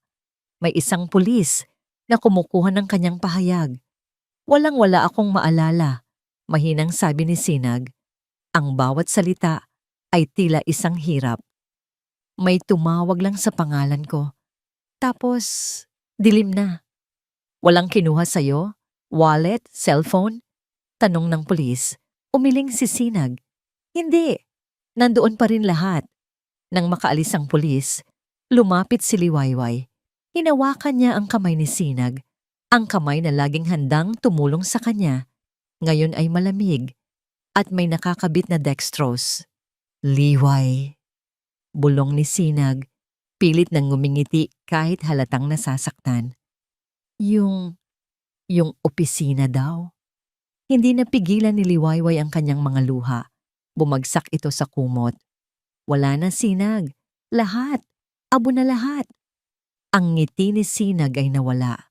Nakita niya ang itsura ng pagkatalo sa mga mata ni Liwayway. Isang itsurang hindi niya pa nakikita dati. Hindi ito pagnanakaw, sabi ni Liwayway. Ang boses ay nanginginig sa galit at kawalan ng magawa. Ito ay babala. Ang sunog, ang nangyari sa'yo. Planado to. Gusto nilang tumigil ako. Umupo siya sa isang upuan sa tabi ng kama at doon, sa ilalim ng malamlam na ilaw ng ospital, naramdaman niya ang bigat ng lahat ng nangyari. Mula sa pagtataboy sa kanya sa Villa Esmeralda hanggang sa gabing ito. Para siyang isang manlalakbay na pagod na sa wakas ay inamin sa sarili na siya ay nawawala. Ang mga ebidensya mula kay Manang Letty na maingat niyang itinago sa isang metal na kahon sa ilalim ng kanyang higaan ay ligtas. Ngunit ano ang silbi ng mga iyon kung wala na ang pruweba ng orihinal na krimen, ang sketchbook? At ano ang silbi ng pakikipaglaban kung ang mga taong mahalaga sa kanya ay nasasaktan? Siguro tama si Bughaw. Bulong niya sa sarili, ngunit sapat na para marinig ni Sinag. Siguro dapat na akong tumigil. Siguro talagang hindi ko kaya. Ito ang pinakamababang punto ng kanyang buhay. Mas mababa pa kaysa noong gabi na siya'y pinalayas. Dahil noon, may galit pa siyang pinanghahawakan. Ngayon, ang nararamdaman na lang niya ay isang malawak at nagyeyelong kawalan ng pag-asa. Inabot ni Sinag ang kanyang kamay, mahigpit itong hinawakan. Huwag, sabi nito. Ang boses ay mahina, ngunit may diin. Huwag mong ibigay sa kanila yan, Liway. Huwag mong ibigay ang kasiyahan na makita kang talunan. Ngunit hindi na pumasok sa isip niya ang mga salita ni Sinag. Ang nakikita lang niya ay ang benda sa ulo nito, isang simbolo ng kanyang kapabayaan. Ang nakikita lang niya ay ang abo ng kanyang mga plano. Ang nakikita lang niya ay ang mukha ng kanyang anak na lalo lang lumalayo sa bawat pagkatalo niya. Pagod na ako, Sinag, sabi niya habang nakatingin sa kawalan. Pagod na akong lumaban. Sa gabing iyon, sa isang malamig at walang kaluluwang silid ng ospital, sa tabi ng kanyang nasaktang kaibigan, sa unang pagkakataon, sumuko si Liwayway. Ang apoy sa labas ay naapula na, ngunit ang apoy sa kanyang puso, ang apoy ng pag-asa, ng paglaban, ng pangarap, ay tila tuluyan ng namatay. 2 araw ang lumipas, 2 araw na ginugol ni Liwayway sa tabi ng kama ni Sinag, halos hindi kumakain o natutulog. Ang bawat tunog ng monitor sa ospital ay isang paalala ng kanyang pagkatalo. Umuuwi lang siya sa distrito ng Agos para kumuha ng damit. Iniiwasan ang mga tanong at mga tingin ng awa mula sa mga residente. Ang nasunog na community center ay isang itim na piklat sa puso ng distrito at para kay Liwayway, salamin yon ng kanyang kalooban. Sa 3 araw, nagkamalay ng husto si Sinag. Ang una niyang hinanap ay si Liwayway, na natagpuan niyang natutulog ng nakaupo sa silya. Ang mukha ay pagod at may bakas ng mga tuyong luha. Liway! Mahina niyang tawag. Nagising si Liwayway. Nakita niya ang mga mata ni Sinag na malinaw na ngayon, hindi na malabo. Isang bahagyang ginhawa ang kanyang naramdaman, ngunit agad itong napalitan ng bigat ng kanilang sitwasyon. Sinag, gising ka na, sabi niya. Ang boses ay walang sigla. Ilang araw na ba akong tulog? Tanong nito. 2, halos 3 na. Sinubukan ni Sinag na bumangon, ngunit pinigilan siya ng sakit. Ang presentasyon. Kailan? Sa loob ng 4 na araw. Walang ganang sagot ni Liwayway. Pero wala na yon. Wala na tayong ipipresenta. Wala nang oras. Tapos na. Tinitigan siya ni Sinag. Nakita niya ang kawalan ng pag-asa na bumabalot sa kaibigan. Hindi, mariin niyang sabi. Hindi pa tapos. Sinag. Nasunog lahat. Giit ni Liwayway. Ang boses ay nagsimulang manginig. Pati yung sketchbook, yung ebidensya ko, at ikaw, muntik ka nang. Hindi niya natapos ang sasabihin. At dahil doon, susuko ka na lang. Hamon ni Sinag. Ang boses ay may lakas na ngayon. Liway, yung apoy na yon, sinunog lang ang mga papel. Hindi nun sinunog ang nasa isip mo. Hindi nun sinunog ang dahilan kung bakit ka lumalaban. Umiling si Liwayway. Hindi mo na iintindihan. Hindi ko kayang ilagay sa panganib ang ibang tao dahil sa laban ko. Hindi mo kami inilagay sa panganib, Liway, sabi ni Sinag. Inaabot ang kamay niya. Pinili naming tumayo sa tabi mo. Ang laban mo ay naging laban na rin namin. At hindi kami susuko. Kaya hindi ka rin pwedeng sumuko. May kung anong kislap ang bumalik sa mga mata ni Liwayway. Ang mga salita ni Sinag ay parang tubig sa isang tuyong lupa. Pumunta ka sa distrito, utos nito. Huwag kang magkulong dito. Tingnan mo kung ano ang nawala sa'yo at alalahanin mo kung para saan ka lumalaban. Nag-aalangan man, sinunod ni Liwayway si Sinag. Pagdating niya sa distrito ng Agos, ang inaasahan niyang tanawin ng kalungkutan at pagkatalo ay hindi ang kanyang natagpuan. Sa harap ng nasunog na gusali, nagtutulong-tulong ang mga residente. May nag-aalis ng mga sunog na kahoy, may nagwawalis ng abo, may naghihiwalay ng mga yero na maaari pang pakinabangan. Ang kanilang mga mukha ay hindi masaya, ngunit hindi rin sila talunan. Ang nakita niya ay determinasyon. Nang makita siya, si Kapitan Rody ang unang lumapit.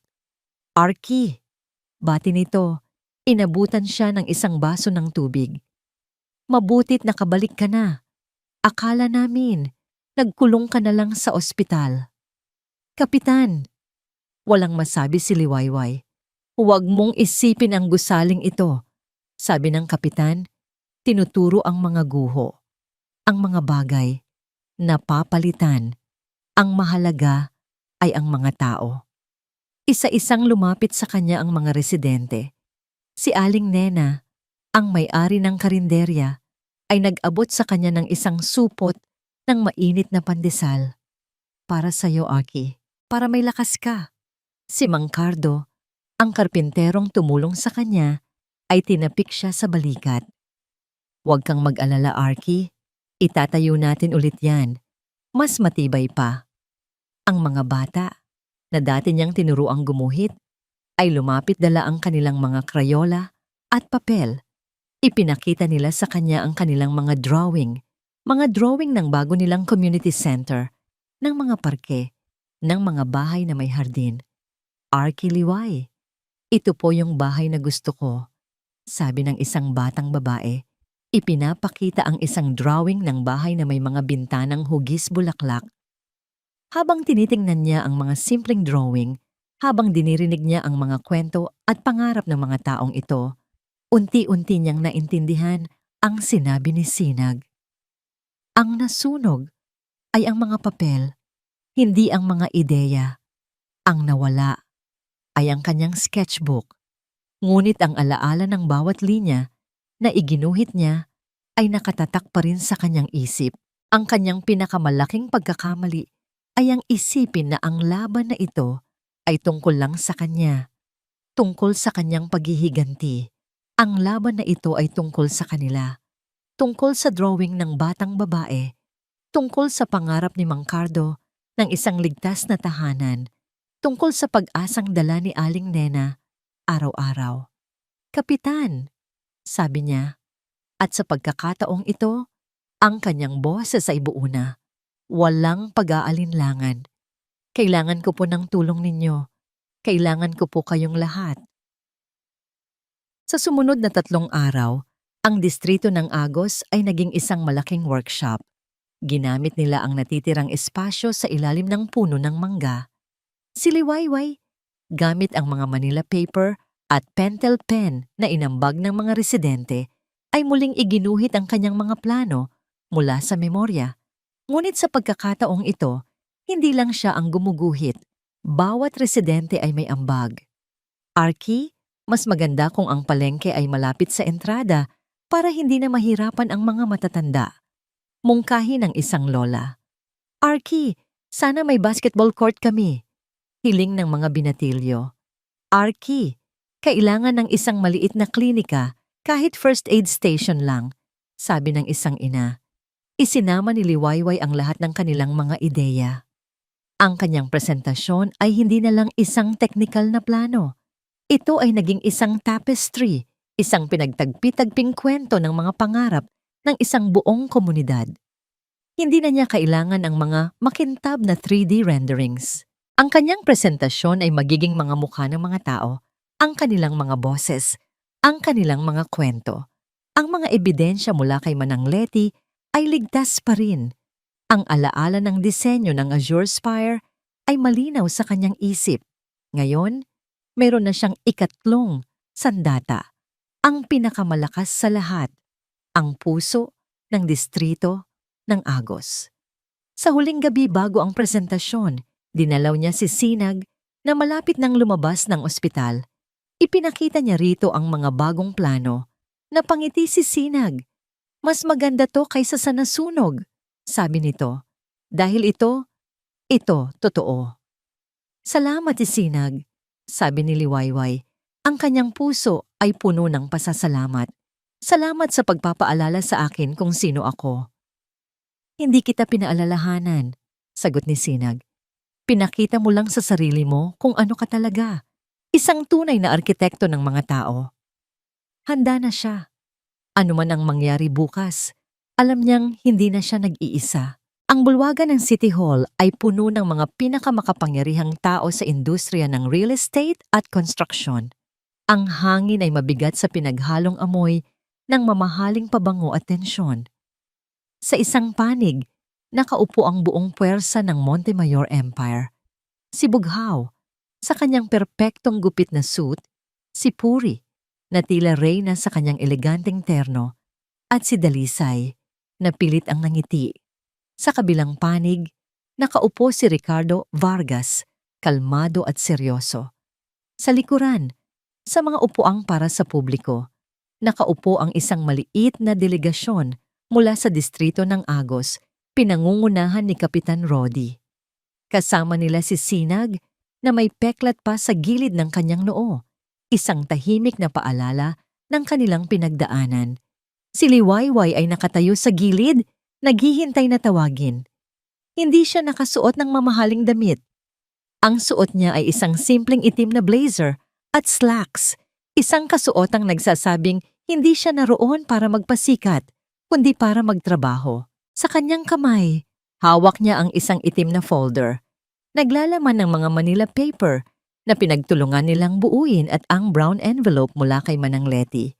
Unang tinawag ang Montemayor Group. Kumpiyansang tumayo si Bughaw sa entablado. Sa likod niya, sa isang malaking screen, lumabas ang isang napakagandang 3D animation. Ipinakita nito ang paggiba sa buong distrito ng Agos at sa lugar nito, itatayo ang mga nagtataasang gusali na gawa sa salamin at bakal. May mga artipisyal na lawa, isang golf course, at isang high-end na mall. We are not just proposing a development. Deklara ni Bughaw, ang boses ay puno ng yabang. We are proposing a new civilization, a landmark that will put our city on the global map. We will call it Montemayor Prime, a new Eden. Ang kanyang presentasyon ay perpekto, makinis, puno ng mga numero na nangangako ng bilyon-bilyong kita para sa lungsod. Ngunit sa lahat ng iyon, may isang bagay na wala, ang mga tao. Ang mga residenteng kasalukuyang nakatira sa distrito ay binanggit lang niya bilang obstacles na kailangang i-relocate sa isang hindi patiyak na lugar. Pinalakpakan siya ng marami. Nakita ni Liwayway ang nangiti ng tagumpay sa mukha ni Puri. Pagkatapos, tinawag ang kanyang pangalan. Arkitekturang Hiraya in partnership with Vargas Holdings. Habang naglalakad siya papunta sa entablado, naramdaman niya ang mga mata ng lahat, lalo na ang mga mata ni Bughaw na puno ng pangmamaliit. Hindi niya ginamit ang malaking screen. Sa halip, inilagay niya ang mga Manila paper sa isang malaking easel board na ipinakuha niya. Magandang umaga po sa inyong lahat. Panimula niya, ang kanyang boses ay hindi kasing lakas ng kay Bughaw, ngunit ito'y malinaw at may bigat. Ako po si Liwayway Angeles, at hindi po ako narito para mag-propose ng isang bagong sibilisasyon. Narito po ako para pag-usapan kung paano natin pauunlarin ang isang sibilisasyon na naroon na. Isa-isa niyang ipinakita ang kanyang mga plano. Hindi ito mga larawan ng nagtataasang gusali, kundi mga plano ng isang komunidad. Isang in-city, medium-rise housing program para hindi na kailangang umalis ng mga residente. Isang sentralisadong palengke at livelihood center para suportahan ang mga lokal na negosyo, mga parke at espasyo na idinisenyo para sa interaksyon ng mga tao. Ang bawat linya, ang bawat disenyo ay may kwento. Ang planong ito ay hindi galing lang sa aking isip, sabi niya. Lumingon sa delegasyon ng distrito ng Agos. Ito ay galing sa kanilang mga puso, galing sa kanilang mga pangarap. May mga bumubulong sa audience. Ang iba ay humanga sa kanyang pananaw. Ang iba, tulad ng mga Montemayor, ay naiinis. At ngayon, sabi ni Liwayway, ang kanyang tono ay nagbago, naging mas seryoso. Gusto kong pag-usapan ang pundasyon dahil ang bawat istruktura, gaano man kataas o kaganda, ay walang silbi kung ang pundasyon nito ay marupok. Bumalik siya sa kanyang folder at kinuha ang isang pamilyar na larawan, ang Azure Spire. Ipinakita niya ito sa lahat. Isang obra maestra, hindi po ba? Ang gusaling nagpatibay sa pangalan ng Montemayor. Nakita niya ang pagkunot ng noo ni Bughaw. Nagtataka kung saan siya patungo. Ngunit ang pundasyon ng gusaling ito ay ninakaw. Isang katahimikan ang bumalot sa bulwagan. Mula sa ilalim ng easel, inilabas niya ang isang malaking kopya ng isa sa mga pahina ng nasunog niyang sketchbook na muli niyang iginuhit mula sa memorya. Ipinakita niya ito sa tabi ng larawan ng Azure Spire. Ito po ang project, Azure, ang aking thesis nung nasa kolehiyo pa ako. Isang disenyo na buong tiwala kong ibinahagi sa aking dating partner. Sabi niya, tinititigan ng diretso si Bughaw. Isang disenyo na ninakaw, binayaran ng mga propesor para manalo at inangkin para simulan ang isang karerang binuo sa kasinungalingan. Isang malakas na bulungan ang pumuno sa silid. Si Puri ay namutla. Si Bughaw ay napatayo. That's a lie. Isa kang desperada. Hindi siya pinansin ni Liwayway. Kinuha niya ang brown envelope. At ang pundasyon ng kasinungalingan ay hindi nagtatapos doon. Isa-isa niyang inilawal ang mga kopya ng dokumento mula kay Manang Leti. Ito po ang mga ebidensya ng korupsyon, ng panunuhol, at pagkatapos, ang huling alas. At ito po ang report ng pulis at bumbero tungkol sa isang sunog sa distrito ng Agos na sinadya at isang insidente ng pananakit sa aking kasama. Lahat ng ito ay nangyari pagkatapos kong tumangging umurong sa proyektong ito. Ang bulwagan ay nagkagulo. Ang mga miyembro ng panel ay nagulat. Ang mga miyembro ng media ay nagsimulang magtanong at kumuha ng litrato. This is an outrage! Sigaw ni Puri tumatayo. This is slander! Ngunit huli na. Ang perpektong imahe ng mga Montemayor ay basag na. Ang kanilang makintab na presentasyon ay natabunan na ng dumi ng katotohanan. Tumingin si Liwayway sa mga miyembro ng panel. Ang kanyang mga mata ay nag-aapoy sa matagal nang naipon na katarungan. Ang tanong po ngayon ay hindi kung kaninong plano ang mas maganda o mas kikita. Pagtatapos niya, ang kanyang boses ay umalingaw-ngaw sa buong bulwagan. Ang tanong po ay ito, anong klaseng pundasyon ang gusto nating itayo para sa kinabukasan ng ating lungsod? Isang pundasyong gawa sa kasinungalingan at kasakiman? O isang pundasyong binuo sa katotohanan, integridad, at pagmamalasakit sa kapwa? Walang sino man ang pumalakpak, ngunit ang katahimikan ay mas malakas kaysa sa anumang palakpak na narinig ni Bughaw. Ito ang katahimikan ng paghuhusga. Tumingin si Liwayway sa kanyang dating asawa at sa unang pagkakataon, hindi galit o sakit ang nakita niya sa mga mata nito. Ang nakita niya ay takot, purong takot, dahil alam nito sa sandaling iyon na ang lahat ay tapos na. Ang revelasyon sa City Hall ay hindi lang basta balita. Ito ay isang lindol na yumanig sa pundasyon ng industriya. Sa loob ng 24 na oras, ang pangalang Montemayor ay naging sinonimo ng eskandalo. Ang mga salita ni Liwayway na sinuportahan ng matibay na ebidensya ay kumalat na parang apoy. Tinupok ang lahat ng pinaghirapang itayo ni Puri sa loob ng maraming taon. Agad na sinuspinde ng bidding committee ang desisyon at inilunsad ang isang mabilis at malawakang investigasyon. Ang media, na dati sunod-sunuran sa mga Montemayor, ay walang awang inilantad ang bawat detalye ng kanilang mga kasalanan. Ang kwento ni Liwayway ay naging simbolo ng paglaban sa sistema. Isang kwentong yumakap sa puso ng masa. Hindi na kinailangan pang hintayin ang opisyal na desisyon. Isa-isang nagsiatrasan ang mga investor ng Montemayor Prime. Ang mga kasosyo sa negosyo ay biglang hindi na makontak. Ang imperyo na inakala nilang gawa sa bakal ay gawa lang pala sa salamin. At ngayon, ito'y basag na.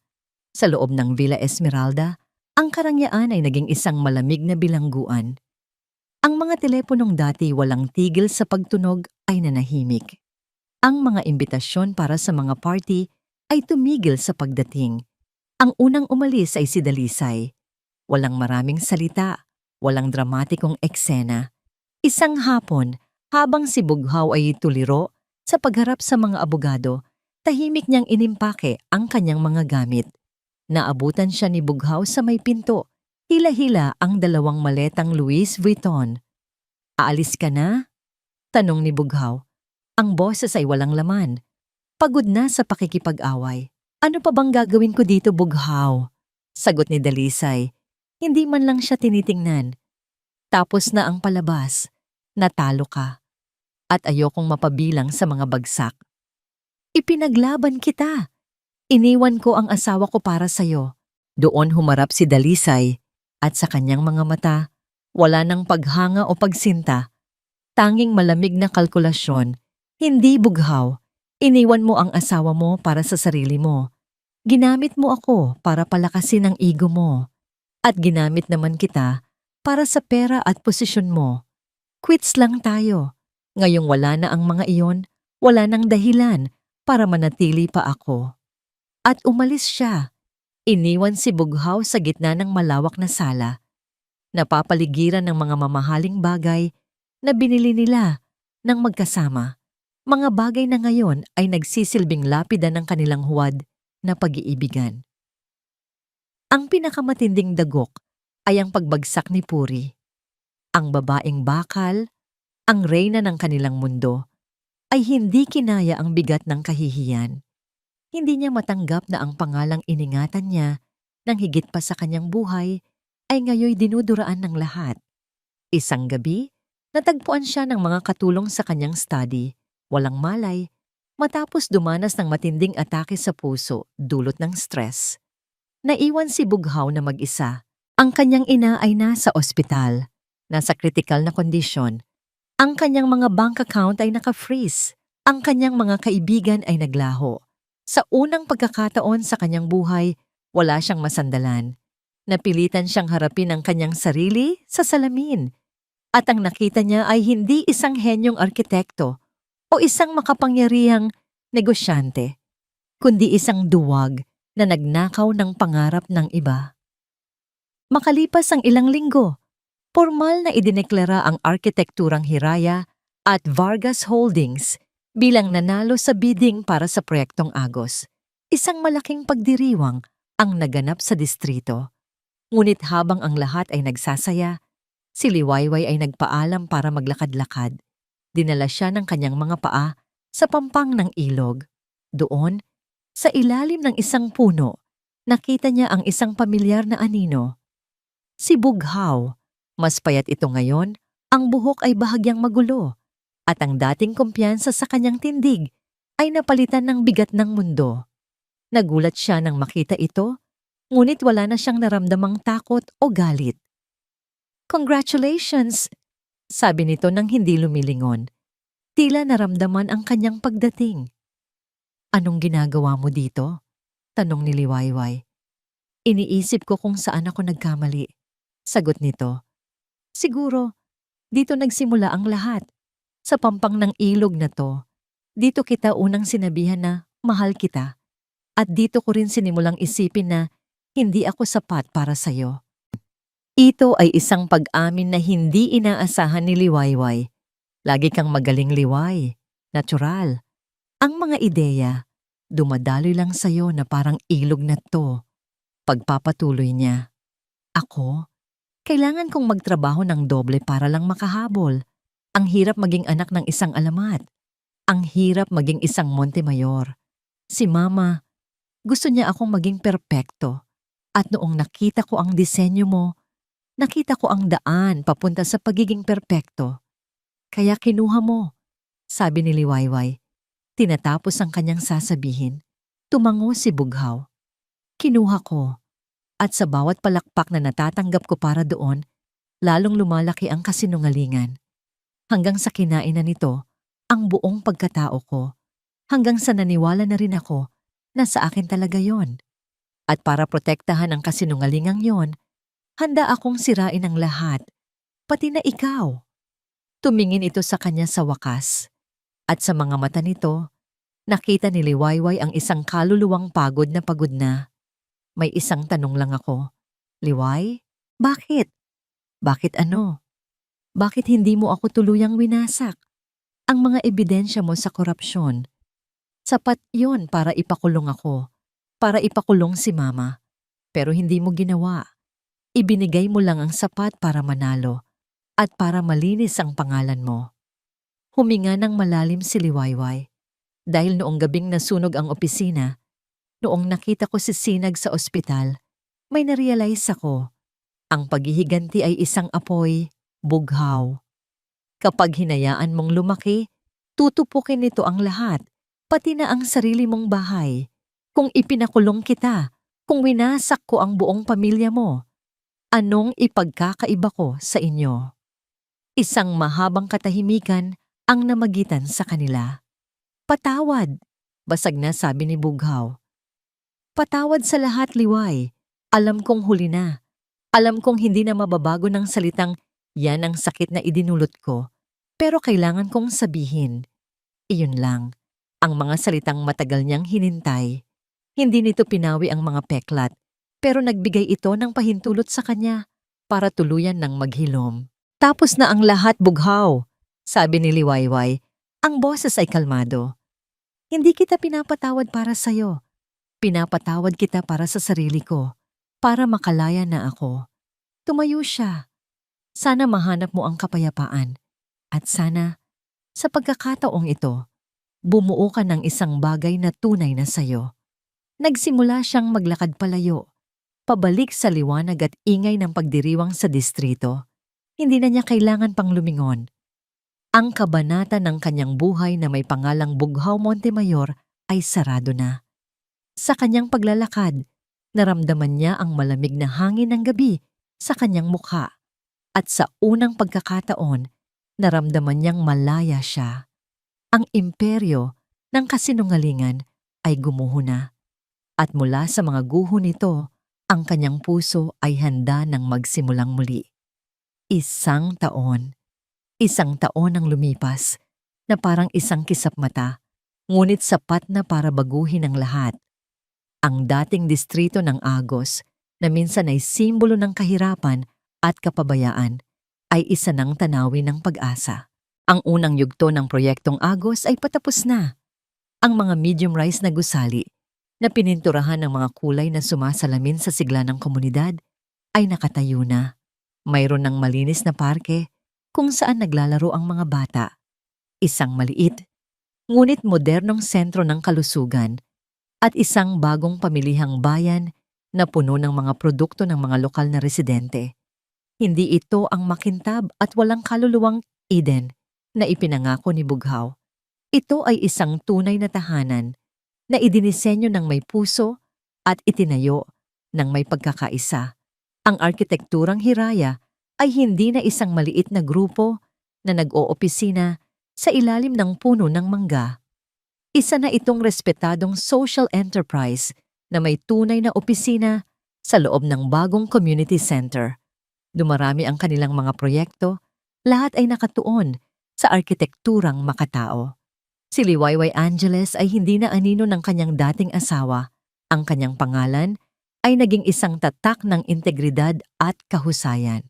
Isang hapon, sa gitna ng abalang construction site, pinapanood ni Liwayway ang mga batang nagpapalipad ng saranggola sa bagong bukas na espasyo. Isang ngiti ang gumuhit sa kanyang mga labi. Ang ngiting iyon ay hindi na pilit, hindi na malungkot. Ito ay totoo at malaya. Malalim ang iniisip ng aming Arky, sabi ng isang pamilyar na boses sa kanyang likuran. Nilingon niya si Sinag na may daladalang 2 baso ng malamig na buko juice. Ang peklat sa noo nito ay halos hindi nakapansin-pansin. Isang permanenteng paalala ng kanilang pinagdaanang laban. Iniisip ko lang kung gaano kabilis magbago ang lahat. Sagot ni Liwayway, tinatanggap ang inumin. Ang mga bagay, nagbabago. Sabi ni Sinag, tumatabi sa kanya.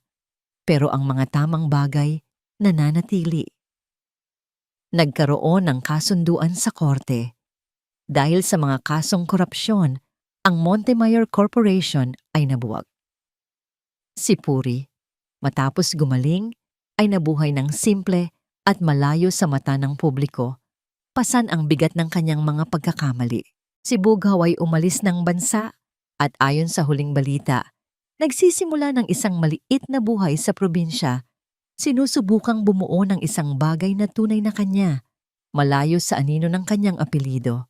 Dahil sa kasunduan, binigyan si Liwayway ng regular at legal na karapatang dalawin ang kanyang anak. Bukas ang araw ng kanyang pagdalaw. Ang pananabik sa kanyang puso ay nahahaluan ng kaunting kaba. Bawat pagbisita ay isang pagkakataon para muli niyang buuin ang pundasyon ng kanilang relasyon bilang mag-ina. Handa ka na para bukas? Tanong ni Sinag, tila nababasa ang kanyang iniisip. Tumango si Liwayway. Oo, bawat araw, lalo akong nagiging handa. Habang papalubog ang araw, inanyayahan siya ni Sinag na umakyat sa rooftop ng isa sa mga bagong gusali. Mula doon, tanaw nila ang buong distrito. Ang mga ilaw mula sa mga tahanan ay nagsisimula na ng sumindi, parang mga bituin sa lupa. Sa di kalayuan, tanaw din nila ang mga nagtataasang gusali ng syudad kasama na ang Azure Spire na ngayon ay tila isa na lang malayong alaala. Alam mo, panimula ni Sinag, noong unang araw na nakita kita, mukha kang isang ibon na naputulan ng pakpak. Naligaw at takot. Ngumiti si Liwayway. Ganoon talaga ang pakiramdam ko noon. Pero tingnan mo ngayon, sabi ni Sinag, itinuturo ang komunidad sa ibaba. Hindi ka lang lumipad ulit. Nagtayo ka pa ng pugad para sa marami. Tumingin si Liwayway kay Sinag, ang lalaking naging kanyang sandigan, ang kanyang unang sinag ng pag-asa. Sa loob ng 1 taon, ang kanilang pagkakaibigan ay lumalim. Naging isang tahimik na pag-unawa, isang komportableng pagsasama na hindi na kailangan pang bigyan ng pangalan. Hindi ko to magagawa kung wala ka, Sinag. Ginawa mo to dahil sa sarili mo, Liway. Sagot nito. Nandito lang kami para ipaalala sa'yo kung gaano ka katatag. Tumayo sila roon ng tahimik Pinapanood ang pag-aagaw ng dilim at liwanag. Ang hangin ay sariwa. Dala ang tunog ng buhay mula sa ibaba. Ang tawanan ng mga bata. Ang tunog ng telebisyon. Ang paghahanda para sa hapunan. Natagpuan ni Liwayway ang kanyang sarili. Hindi sa paghihiganti. Hindi sa pagkapanalo ng malalaking kontrata. Natagpuan niya ito sa mga ngiti ng mga batang may ligtas ng palaruan. Sa pasasalamat ng mga pamilyang may maayos ng tirahan. Sa pagbuo ng isang komunidad na ang pundasyon ay hindi semento, kundi pagmamalasakit. Hinawakan ni Sinag ang kanyang kamay. Ang magaspang nitong palad ay pamilyar at nagbibigay ng kapanatagan. Hindi na niya kailangan ng isang marangyang buhay sa Villa Esmeralda. Ang tahanan pala ay hindi isang lugar. Ito ay isang pakiramdam. At dito, sa tuktok ng isang gusaling itinayo mula sa mga pira-piraso ng mga pangarap, sa tabi ng lalaking naniwala sa kanya, naramdaman ni Liwayway na, sa wakas, nakauwi na siya. Kinaumagahan, isang bagong araw ang sumikat. Isang bagong Liwayway at para kay Liwayway Angeles, handa na siyang harapin ito, hindi bilang isang biktima ng nakaraan, kundi bilang ang arkitekto ng kanyang sariling kinabukasan. Sa pagtatapos ng ating kwento, napatunayan ni Liwayway na ang tunay na lakas ay hindi nasusukat sa taas ng mga gusaling ating itinayo, kundi sa lalim ng pundasyong ating ibinuhos sa puso. Ang pagpapatawad ay hindi tanda ng kahinaan, kundi susi sa sariling kalayaan. At ang pinakamatibay na pundasyon sa lahat ay ang pag-ibig. Pag-ibig sa sarili, sa kapwa, at sa komunidad na handang sumalo sa atin, sa ating pagbagsak, at tulungan tayong lumipad muli. Maraming salamat po sa inyong walang sawang pagsubaybay sa kwento ng buhay ni Liwayway. Sana po ay may napulot kayong aral at inspirasyon sa kanyang paglalakbay. Ano po ang pinakagusto ninyong bahagi ng kwento? At anong klaseng kwento naman po ang gusto ninyong marinig sa susunod? I-comment lamang po sa ibaba. Ang inyong mga saloobin ay mahalaga sa amin. Hindi dito nagtatapos ang ating paglalakbay. Marami pa pong kwentong kasing ganda at mas puno ng aral dito sa aming channel. Kung nagustuhan nyo ang kwentong ito, i-like, i-share sa pamilya at mga kaibigan, at mag-subscribe na rin para lagi kayong updated sa mga susunod pa naming kwento. I-click nyo ang notification bell para kayo ang unang makarinig kapag may bago kaming upload. Pagpalain po kayo ng Panginoon, kayo at ang inyong buong pamilya. Hanggang sa muli.